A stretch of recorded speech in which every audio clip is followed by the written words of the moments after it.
Okay, well, we're going to kick right off into this special event today. I know all of you, but I'm Sonja Thoms, the creator of orchestracareers.com by night and weekend, I like to say, and the vice president of operations of the Nashville Symphony by day, and love it all. I love the combination of the two. And just so excited for today's event because the League is such an incredible organization and they support the work of the entire industry. I have been supported personally in my career by the work of the League.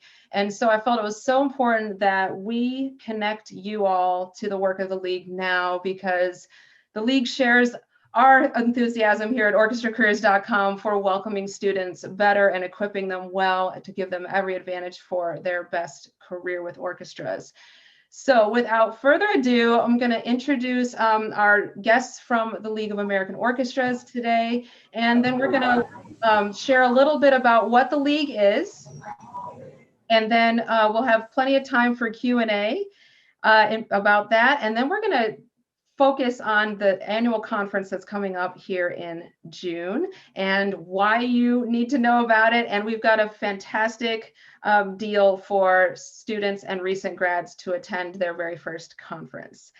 So from the League, we've got Simon Woods as our president and CEO of the League of American Orchestras, and David Styers and Amanda Diaz are from the Learning and Leadership Programs Department and taking care of so many different programs that the League offers. So Simon, I'm going to start with you, and I would just love for you to share a little bit about maybe the history of the League and how has its work evolved over time? Well, actually, it's a good question. Thank you. Thanks, Sonja. And hello, everybody. Nice to meet you all. Great you could join us. History of the League. I don't know if I can give a very good history of the League. Actually, I've only been with the League since September, although I've been working in orchestras for 25 years. I started my career in American orchestras, working for the Philadelphia Orchestra back in the late 90s. But actually, I think I'm going to need to brush up my history. David Styers might be able to give us some good history. Actually, let's start with David. David, do you have any facts at your disposal, like year it was founded and stuff like that? I need to brush up on that. Sure, absolutely. So the League was founded in 1942, which you will recognize as a date around World War II. And it was actually founded by smaller budget, medium-sized orchestras because there was, during the war, effort to tax concert tickets. And so the orchestras banded together to fight the taxing of concert tickets, and they won. And they realized the power of advocacy to help with actually pulling together the field. And with the success of these smaller budget orchestras, the larger budget orchestras said, well, we should be a part of this too. And so in 1942, the League was founded by Lita Snow in Ann Arbor, Michigan. And then for a good period of time, the League was headquartered in Charleston, West Virginia, and was led by Helen N. Thompson, legendary leader in the orchestra field, until when Wolf Trap was built in Vienna, Virginia, outside of Washington, D.C., a sort of permanent home for the League was offered at Wolf Trap by Feiling Schaus back in the 70s. And then eventually the League moved into Washington, D.C. in the mid-80s, and then to New York City in 1999. And so we'll be celebrating our 80th anniversary next year. And I'm very happy to have Simon as our relatively new CEO to lead us into this 9th decade of our existence.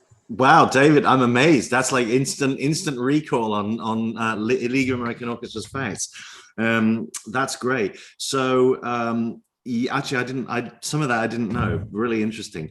So where we are now, we are headquartered in New York, just near Penn Station. We're a roughly $7 million budget. So we're about the size of a kind of a medium-sized orchestra in terms of our budget size. We have 30 staff, most of whom are in New York, but we also have a satellite office with 2 people in Washington, D.C., which is our government advocacy department. We have about 650-ish orchestra members. And I'll talk about membership in a second. We have about 650 orchestra members, and I would say that when we think about our role, it sort of divides into two things. I always like to summarize it in two things. It's number one, supporting members, supporting orchestras, and number two, thought leadership, advancing the field, supporting the field, supporting a thriving orchestral field, and helping to think about what the future would look like. So can everybody see that? Mhm. Okay, Yeah. so if you look at our website, which is brand new, actually just literally debuted a few months ago, you can see on the top there are these four kind of navigation words that we use: learn, connect, advocate, and envision. And that really is the best way that I know to think about what is the work that the League does. So if I quickly look at some of these drop down menus in the learn, we basically have every topic that you can think of that people working in orchestras and with orchestras might like to know about. Constantly being updated resources. We have learning and leadership programs, which is professional development. We have artistic programs. We have some great programs, which, for instance, we have the Tullman Women Conductors program. We have some commissioning programs. We have grant programs whereby we receive grants from other organizations and from foundations like the Mellon Foundation and the Getty Foundation, and we grant them to orchestras to do great work. And then, data research, and we have a magazine, we have a website, and so on. So this is all about kind of learning. It's the information part of what we do. And if I go into Connect here, one of the most important things for any association, whether whatever field you're in, every field, whether you're a commercial field or whether you're a non-profit field, every field has its own association. And one of the most important aspects of that is bringing people together. So we have ways, really important ways which bring us together, like the conference, but we also have a midwinter meeting in January. We have forums. We have, you can look at the member directory. We have a job center, and then we have constituency groups, which is when we bring specialist groups together. So we might bring together marketing directors or development directors or chief financial officers together. So that's the kind of connect part, all about bringing people together. The advocate is mainly what I talked about, in when I mentioned this, the Washington, D.C. office. That's a really important thing for us, especially in COVID right now. Orchestras have really, really benefited from the fact that we have been, working hand in hand with the federal government, with all the key legislators to make sure that orchestras were part of all the different, benefit packages that were available through the federal resources. So there's a bunch of stuff there. And then this last part, envision, is kind of about how we imagine the future. It's about a space to imagine the future of orchestras. And if you go to this little thing here, this is about to get updated with a new round, but this is a good place to look, actually. Envision, there's all sorts of interesting, resources here, things that we picked up that we find are really, really interesting. And in all of this work, you'll see lots of themes coming through. I would say right now, the two big things that are probably we're focusing on more than anything are, number one, supporting orchestras through the kind of recovery after the COVID period, which is really starting to begin now. And number two, we are absolutely hugely focused on racial equity. And diversity and inclusion, and that's something that you'll see. There's a whole resource center here on the learn menu. If you go into here, equity, diversity, inclusion, you find lots of resources there. So that's a kind of quick snapshot of where we are. We can also talk about membership, but maybe we'll do that a bit later. Thank you, Simon. Yeah, I mean, it's just incredible what the League does and how it really covers the entire nation of our orchestras. And you said 650 orchestra members, you mean 650 orchestras, and there's even more of that in our nation. And it's incredible from my standpoint as a professional in the industry to really have these resources that the League provides, and the community it provides, and the professional development I mentioned that it provides. Personally, I went through the Emerging Leaders Program, and that spurred me on to start orchestracareers.com. And through the community that I've gained for general managers and ops managers constituency group, I mean, that was a lifeline to get through this last year. So I really, this is why I feel so compelled to share with you, new to the field professionals and soon to be professionals, all this news about the League, because this is who you're going to be working with. These are going to be your peers. You guys are going to be peers with each other in the industry soon. So thank you so much, Simon and David, for giving such a great overview. I wonder now if we might just transition a little bit and talk about the conference, because you talked about, Simon, how one of the primary roles of the League is to keep the industry connected and keep the industry talking, and the thought partnership that the League can really initiate and drive is really a main stage of doing that. I've seen is through the League conference and the presentations and the connections that are made there. Are you approaching the conference this year in any different way, other than it being virtual and online? Yeah. Is there any different thoughts about the goals of the conference this year? Well, I think we're in a really interesting place, in the kind of life of orchestras right now, and the conference kind of reflects that.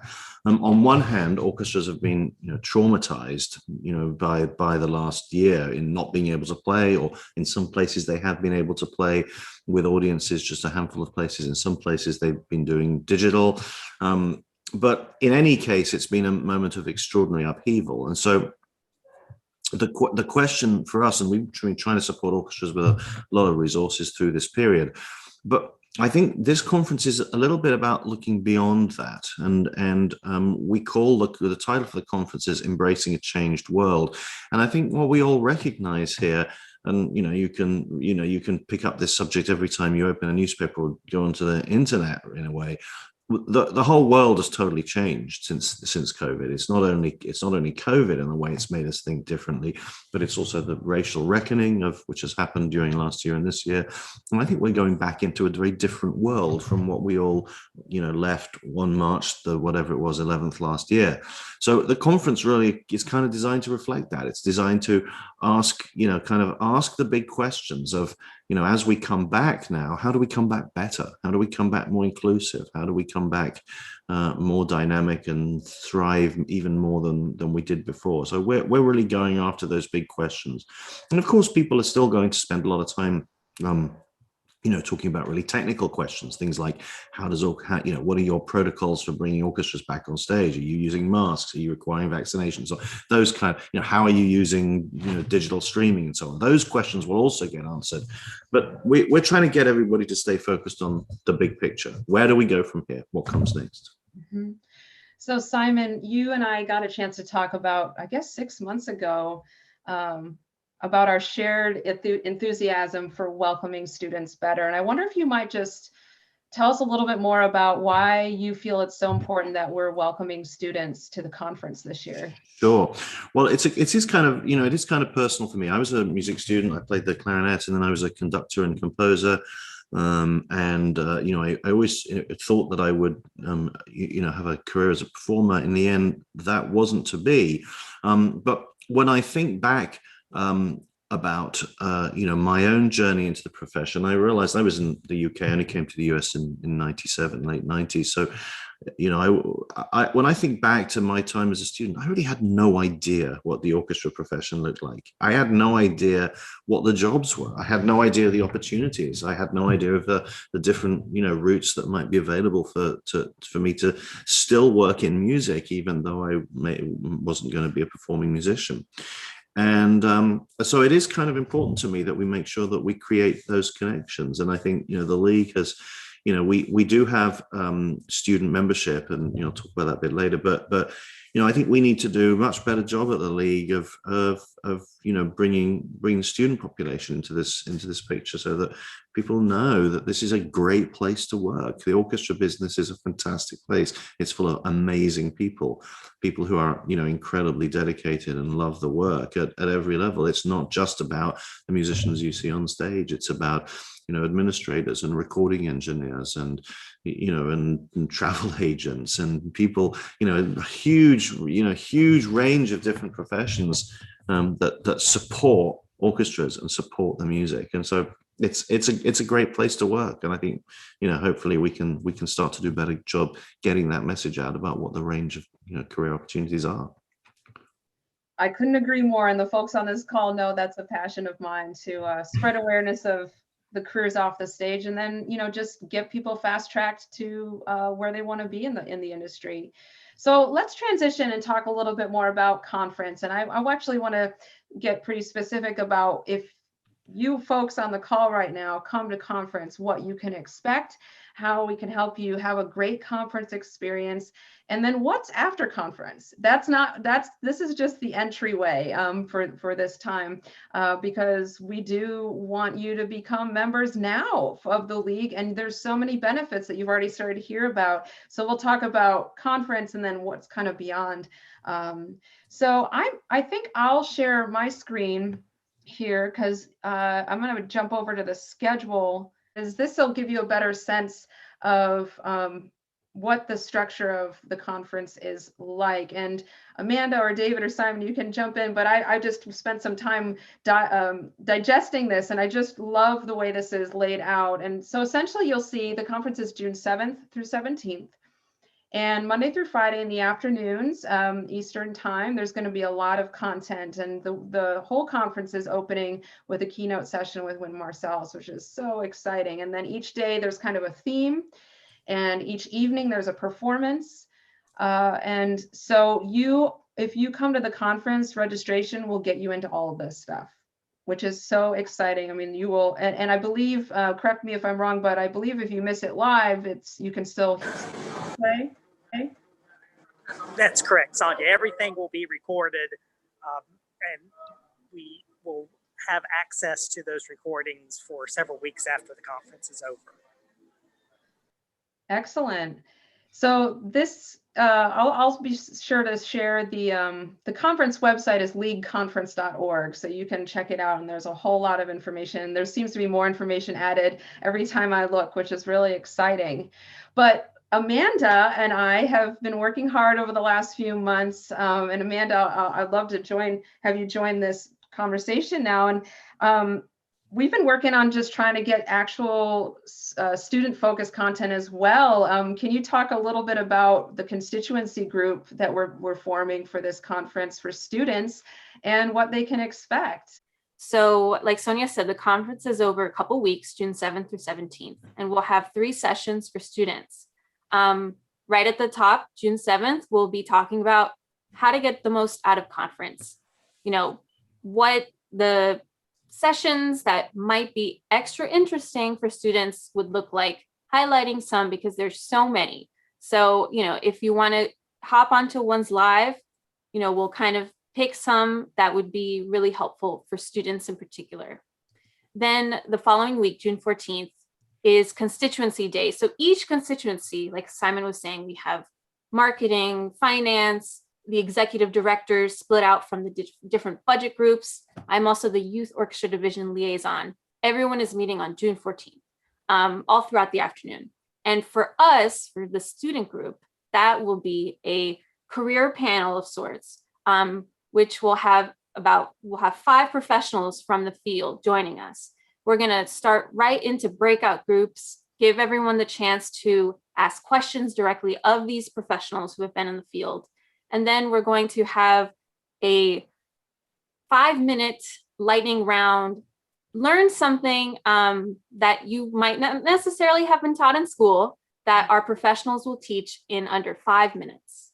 So I'm really looking forward to that on June 14th. That's going to be in the middle of conference. And of course, we'll have the opportunity to talk a little bit about how everyone's enjoying the experience, what questions they might have, what they might be curious about. And then finally, on the last day, June 17th, we will have a debrief. So after everyone has gone through the conference, engaged in networking opportunities as well.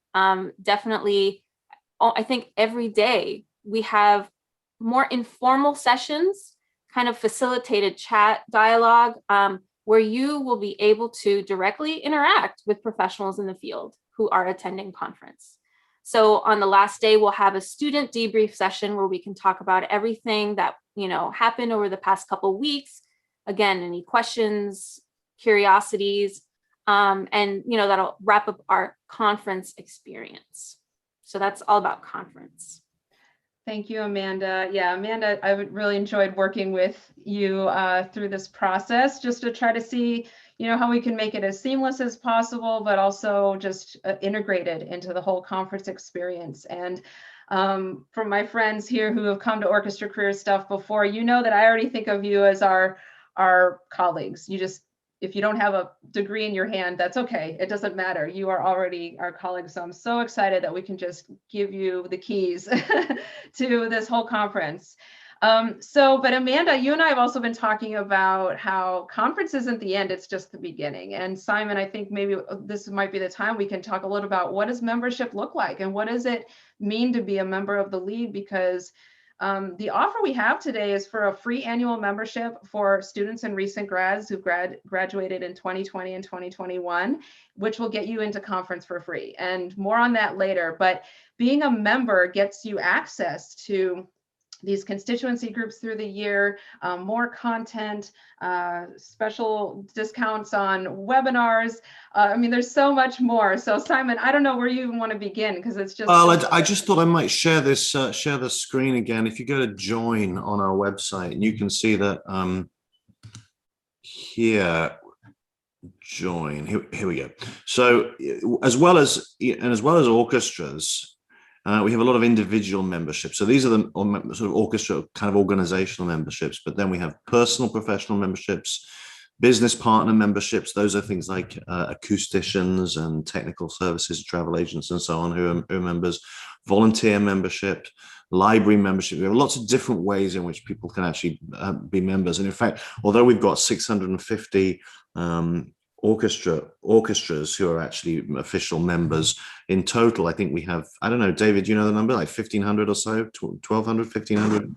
Actually, it's almost 1,800. It's 1,800, right. So it's 1,800 business partners as well.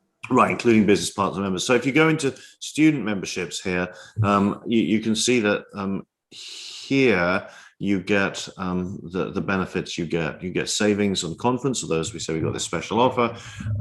We've got those member forums. You can get to look at all the conferences. You're going to get a 1-year subscription to Symphony magazine, which is absolutely fantastic. It's like a whole magazine. If you haven't seen it, it's like a whole magazine about the orchestra business. Comes out 4 times a year, and it's just absolutely excellent, really serious, weighty stuff, full of great articles. And then you get the daily news from across the field, the hub. And then there's also a student professional information, a professional membership, which gives you access to the job listings website, which is, I don't know, is it going to let me in? Yeah, it's going to let me in right now. So where you can see there's the career center, and you can see all the jobs that are available right now, and you can search for them there. So lots of opportunities. Yeah, absolutely. And so Amanda and I have already been talking about how we can start to think about how after conference, this new student kind of group that's going to really have some strength to it, we can keep engaged throughout the year. So if you're graduated, or if you are maybe starting your first job because you've graduated in the last year, or you're going back to school next year in the fall, we're trying to figure out ways to get the student group connected. And then we have lots of ideas about how to help just walk alongside you throughout your experience with the League. But I hope you feel like this is a lot. It's like a big gift basket of just support and encouragement, because I just really am so excited about connecting the two. So I don't know if David, if you're in a place to talk a little bit about, I talked about Emerging Leaders program, but the Essentials of Orchestra Management is a professional development program meant for early professionals and grad students. Can you tell us a little bit more about that? Certainly, Sonja. So no one grows up saying, I want to be an orchestra manager when I'm an adult. I've yet to meet the child who says that. And most people, including myself, didn't even know there was a field of orchestra management until I was past my junior year of college. And so one of the things we realize is that there's not necessarily an academic coursework that, particularly for undergrads and even some people in the field, ever went through to become orchestra managers or to find a pathway into orchestra management. So what we created several decades ago now was this Essentials of Orchestra Management, which is a very intensive 10-day boot camp on everything you sort of need to know at high level and with some detail to give you a sense of the breadth of what it means to manage an orchestra. Simon, before he was our CEO, was the lead faculty for our Essentials of Orchestra Management program. And for the past several years, we've been holding it in Los Angeles in partnership with the University of Southern California. So we are sadly not being able to do Essentials last summer or this summer, but we are very excited to bring Essentials back in 2022. And we'll look forward to being able to give more details about that. But we usually have about 30 people in the class who are interested in either finding a pathway into orchestra management, and we actually have some musicians who are wanting to maybe transition from active performance to the administrative side, or people maybe later in their career doing a career switch from whatever professional life they had previous to now running orchestras. So the Essentials Orchestra Management program has been a very big hallmark of the League's work for, again, many decades. And nearly every week I get an email from someone asking about the Essentials Orchestra Management program. And so we really miss it right now, but are very excited to be able to have it back in summer of 2022. Thank you, David. And yeah, actually, the career panel that Amanda, you were talking about on June 14th, I've specifically picked because I've found my friends who've gone through Essentials and the Emerging Leaders program are the most ready to talk to you guys, our students on the call, because they are, I mean, we just have, I think, a heart and a mind for the student experience, because we're just not all that far from being students. And so Ignacio, who went through the Essentials program, is going to join the Career Day panel, and he's the executive director of the Billings Symphony in Montana. We've got Joshua Thomas. So if you've seen our Career Day panel in development, he's the director of development for Philly Pops. We've got Juliano Kornberg, who is Chief Development and Revenue Officer at Sacramento Symphony. And Karina Bharne, who's joined us today, is the Executive Director at Symphony Tacoma. So Karina, what does it mean that you are joining us for this career panel for students at conference? Hi, everyone. Good morning. I think still here on the West Coast. I'm really excited to be joining the panel. I've known Sonja for a very long time. Actually, I've known Sonja for my entire career. She was my boss during my first internship at the Pittsburgh Symphony many years ago. So it's really special that we still get to continue working together. And for me, it really resonates with what everyone has said on the call thus far. I wasn't that person that David mentioned that, wanted to be an orchestra manager. I didn't really know much about this career path at all. But I was able to find out a lot about it during my time at Carnegie Mellon. And I am really excited to share with you more about what the different options are in terms of arts management. There are many different fields that you can go into, and there's just so many options that you don't really get a chance to explore while you're in school in depth. So I think having panels like this and just talking about what you can do is going to be really important. And in my current role as executive director with Symphony Tacoma, it's just been, for me, a chance to do everything. And I really, really enjoyed that experience. And I really enjoyed working with the size orchestra that I am in right now. I've worked with Pittsburgh Symphony, San Antonio Symphony, now here at Symphony Tacoma. So I've really gone from really big to really small, and just finding out what's best for me. So I'm excited to share with you my experiences, and thanks again, Sonja, for having me. Thanks, Karina. Yeah, so if you come to conference, you'll get to talk more with Karina, and Susan Eldridge is the 5th person on the Career Day panel, and she is a friend that I actually met, and she's in Australia, but she is basically doing this work of welcoming students and early professionals really well in Australia, and she's a tremendous and an innovative teacher, and so she'll join us as well. It was a little bit rough at 3 a.m. Melbourne time for her to join today's panel, so I said that's fine, we'll see you in June. But I'm so excited for the career panel because you will have access and 5 new professional friends, and that is the expectation I set for the folks that come and engage in the work of orchestracareers.com, because it's not just about you know, hearing from us and hearing us talk and everything, but having new relationships starting to build as you get ready for your career, I feel is so important.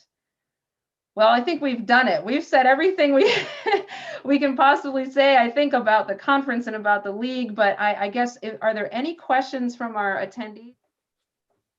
Well, if you have any other questions, you know how to reach me, I think, and you've got the Google form. So this is just an intermediate step. Just wanted to make sure, I mean, I have your email addresses because you registered for this session today, but I think this Google form will be a really great way for you to just fill it out, and then we'll get you all the information about how to sign up, and you can send the Google form link to your friends who you think will also want to come to conference, because the league has graciously offered this promotional code that we're going to be giving for a free annual membership and registration to the conference, to our Orchestra Careers community. So if you're a friend of yours is a friend of mine, but just have them fill out the Google form and we will get you all connected and see you at conference. I'm so excited.